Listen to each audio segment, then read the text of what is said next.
Hi, it's Robbie from Inner Powered Life, and today I wanted to come in to talk about a subject that is very actually dear to me and to my community, and that is the issue of navigating boundaries as a neurodivergent person. And so, for neurodivergent people, the whole concept of boundaries can be very confusing for us because we are presented with constraints that the neurotypical world has that are social norms. And we are also told simultaneously that things that are normal for us to have boundaries about are not allowed. And so this can cause a lot of confusion and a lot of trauma for our community. So I kind of wanted to touch on this from a multi-pronged approach. And so today I'll be talking about boundaries that are imposed upon us as neurodivergent people, boundaries that we may inadvertently transgress as neurodivergent people, and ways that as neurodivergent people, we may implement boundaries in a way that is not healthy. And so to start out, as neurodivergent people, a lot of us are told from a very early age that everything we do is wrong. And so we may be put in situations where we have to wear the itchy sweater, or for those in the UK and other places, it's called a jumper. And so it's the itchy winter garment that can cause all kinds of just like it's miserable for us. And we have to do that for the holidays or for the office Christmas parties or for whatever reason.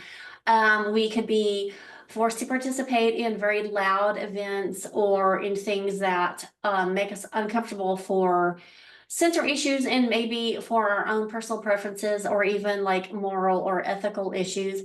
And we're told that we are not allowed to have these boundaries because everybody else does it. You're not a team player if you don't accept this. You're not a good family member. Everybody else does this. You're wrong if you don't let us trample on your boundaries. And so for most of us, from a very early age, we are taught that our legitimate physical autonomy boundaries and our preferences that have an impact upon us beyond just something we like or don't like are not relevant because everybody else wants it to be a certain way, and we're right, you're wrong, and you can't say that you have a boundary if you don't want to do this or it's uncomfortable because we don't agree with this and we want to impose our preferences and our will on you, even though there may not be like a legitimate logical or safety or legal reason for doing so. It's just a social norm in whatever society and family structure or corporate structure or education system that we are in. And it doesn't honor us, and we're not allowed to say, hey, this is not right, because everybody else is totally fine with this. And so what this can look for us as, we usually as children will try to express that there's a problem, and kids tend to be unfiltered, and they'll be like, I hate this thing, and I don't want to eat this food, and this is too loud, and this is what everyone don't want to do it. And we could be shamed, we could be physically punished, there could be all kinds of other negative consequences for us standing up for our legitimate physical or moral boundaries. This carries on then with peers as we're trying to integrate into peer groups as we get older. It can filter into romantic relationships where we can find ourselves in compromising positions or putting up with abusive behaviors because we've been told everybody else is right, you're wrong, just go with it and deal with it. And even if it doesn't feel right to us in whatever way, we just do it because we're used to being wrong and not being able to trust our instinct. And this happens so much in the corporate world with everybody, but it just can be an ongoing thing. And so we end up in a situation of something feels very wrong for us, and we are afraid to even express that because we know there are really consequences, which can be right or wrong in a lot of times. And so we will end up becoming doormats, and this compounds on us to a point of burnout, or to a point where we come to the extreme where we shut down and impose hard boundaries. And I'll get to that later in this video. And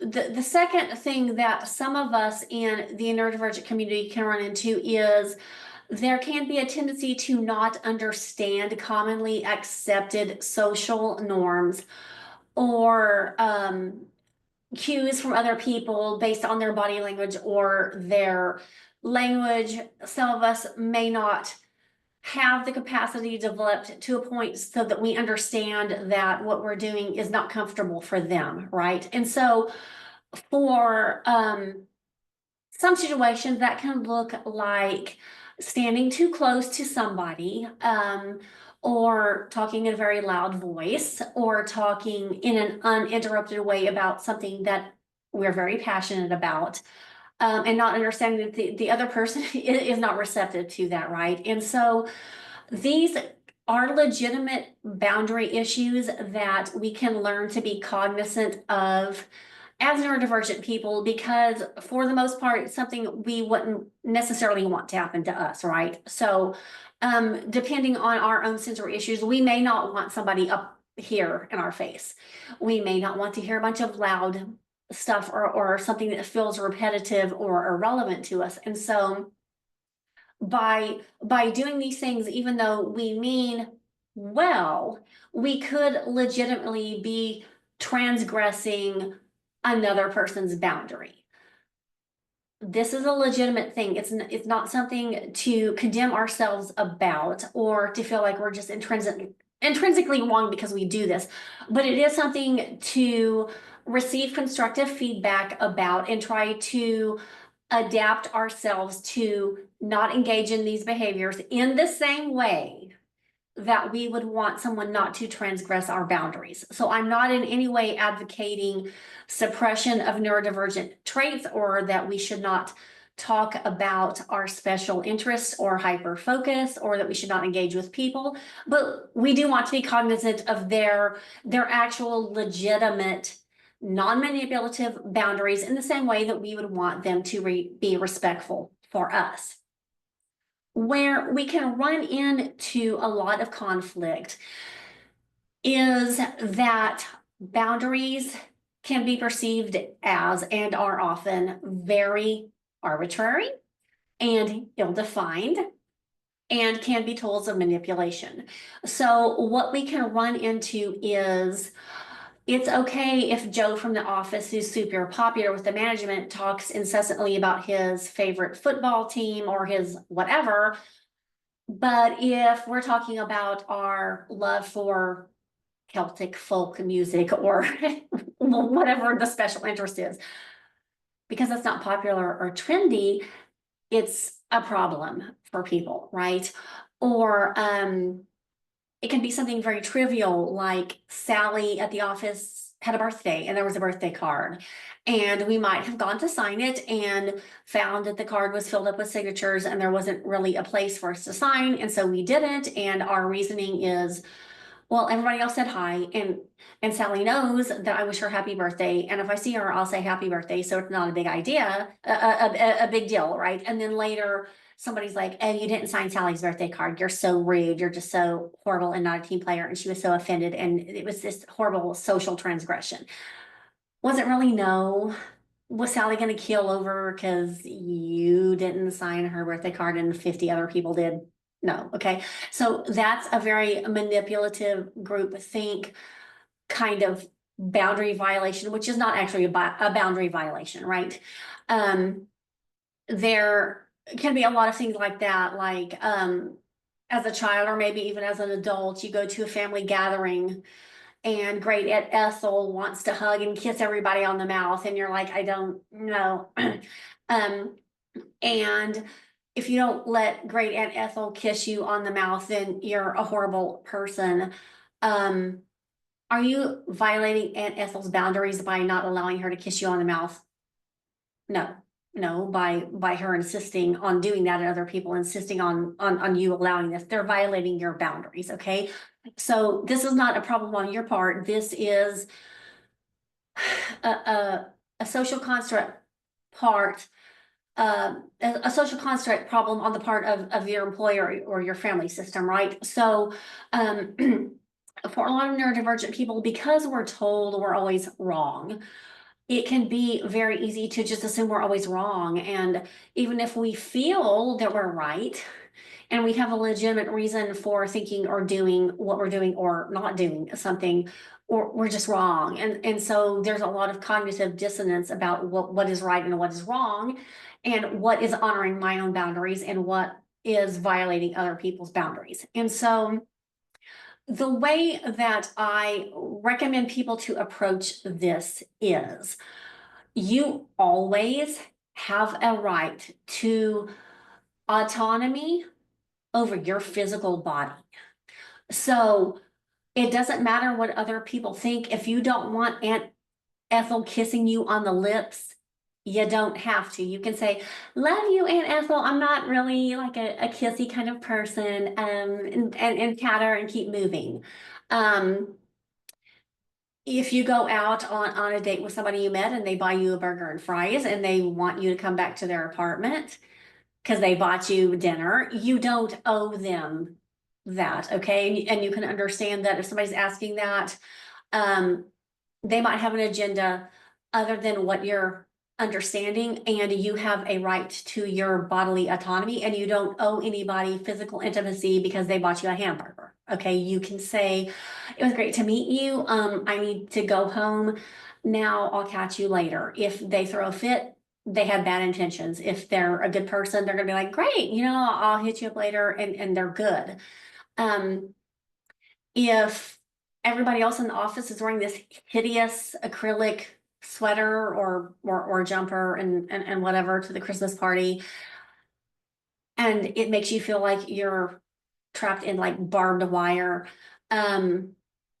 nobody's gonna keel over if you're not wearing the hideous sweater, right? Like it is legitimate for you to be like, hey, I can't do this. This is not you transgressing the team boundaries or other people's boundaries, because this is not a life or death or any kind of severe thing. This is them actually transgressing your boundaries and not honoring you as a person who can't deal with this. It's really not any different than forcing a gluten intolerant person, like someone with celiac, to eat a loaf of bread, or trying to force someone who has mobility limitations to go do something because everybody else can. It's literally the same thing. They don't have that right to impose that on you, and you are well within your rights to say, hey, I can't, this is not affecting anybody else in a life or death or a legal situation.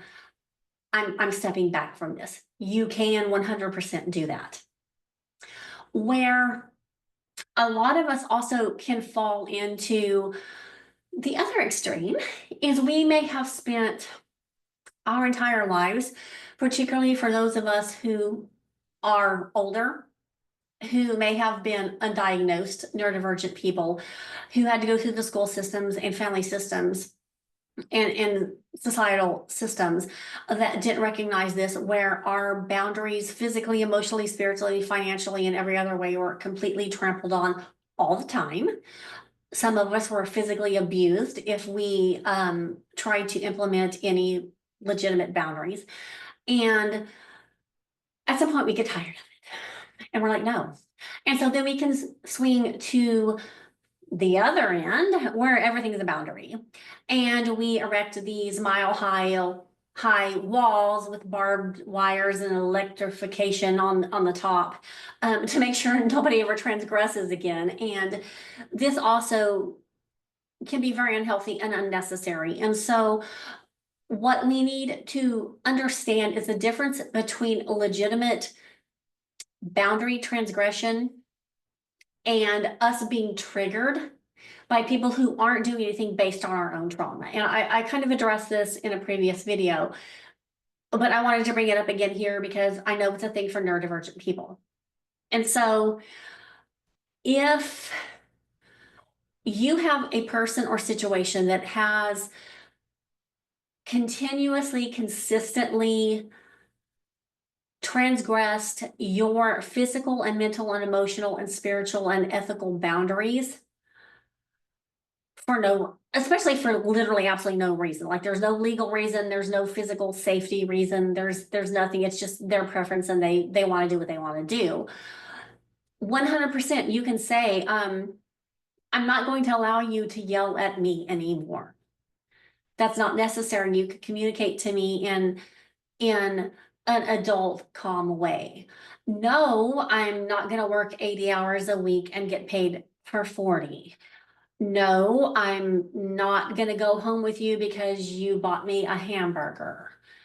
No, I'm not going to do whatever, right? That's 100% right.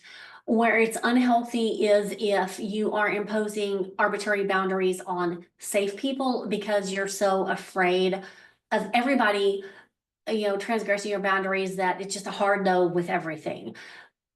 That's not healthy. That's not safe. That's dysfunctional on your part and toxic on your part. And there needs to be some introspection of how do I distinguish between people who are actually abusing and bullying me and good people who are not doing anything, but I have my own trauma issues that I need to work through and I'm projecting onto them.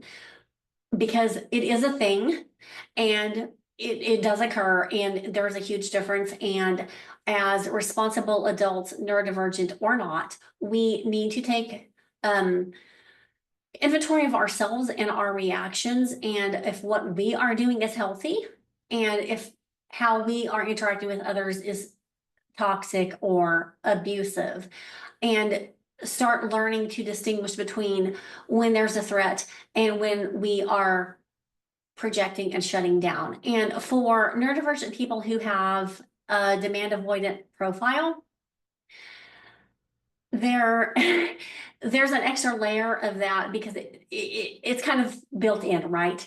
Where if we feel overloaded in any way, whether it's a sensory thing or physical thing or mental thing, we tend to shut down. And some people could just shut down. Some people become very externally focused and they're shut down. And there's still even a difference with that and just projecting unhealthy boundaries onto people who don't deserve it. And so if you feel yourself becoming demand avoidant, or you already know you have this is something you will want to address, because you do need to do this in order to start integrating healthy boundaries, because not everything is a hardcore, oh, you're violating my boundaries. Okay, some things can be, I'm having a demand avoidant moment.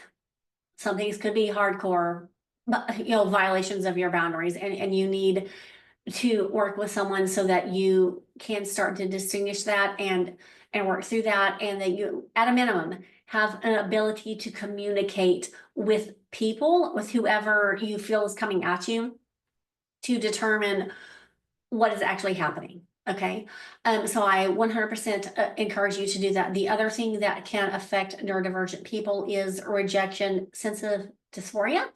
And this is where we can feel that everything is an attack upon us and that we are being rejected.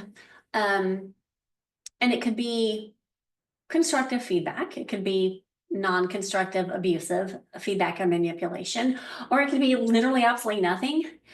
But because we have an underlying belief of rejection, we project rejection onto everything, and this makes us either subjugate boundaries to accommodate, or go to the other extreme where you're rejecting me, so there's a hardcore no, and I'm shutting you out. Neither of these things are right. And so for me, as a neurodivergent person who had a CPTSD background, and and slightly demand avoidant. But just coming to a point of understanding, I was either letting people run over me, or I would get to the point where I was just like shutting everybody off because we're not doing this anymore. Neither was right, right? And so I came to understand that it is a limiting belief system with hormones of rejection and abandonment and all kinds of other things that can come to us through our own life experiences or passed down through family systems or even passed down genetically. There's a lot of ways that we can have this and integrate this into who we are, and this will then govern how we think and speak and interact with other people and how we project onto the world around us, and ultimately then what we experience, because we are projecting something and then we get that feedback, right? So not saying that we're a victim or that we're responsible for absolutely everything, but just an awareness that how we think about ourselves and how we react and how we act and how we project that to people and all of these underlying things do have a lot to do with what we're experiencing, right? And when you're filtering all of this also through neurodivergence and functioning in a society that is not wired for our wiring, there can be a lot of layers to work through. And so if you are experiencing these problems and you want to move forward and you want to get to the root of it, and you happen to be also a neurodivergent person, I would love to work with you. I am a root cause therapy practitioner, neurolinguistic programming practitioner, which helps you rewire how you talk to yourself and how you speak to others, and cognitive behavioral therapy, which helps you rewire how you're thinking about things and processing it, and also doing somatic processing. This is huge because for neurodivergent people, we kind of by default tend to be in a heightened, agitated state because there's so much bombardment from our physical environment. And then we have the layers of societal norms that are not quite in sync with how we think.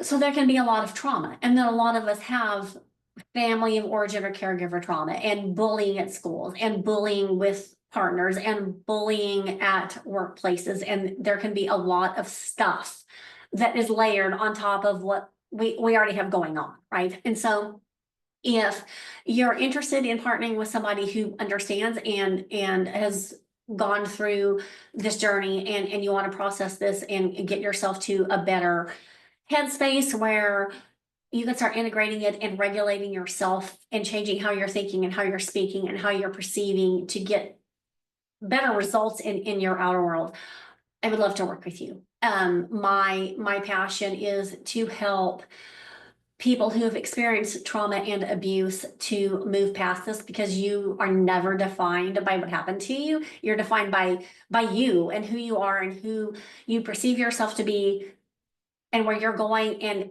even then your own definition could be so limited, right? Like you are so capable of so much more than you can imagine. And so I would love to partner with you in that. And if you are a neurodivergent person, I 100% understand. I am a late diagnosed autistic and ADHD person.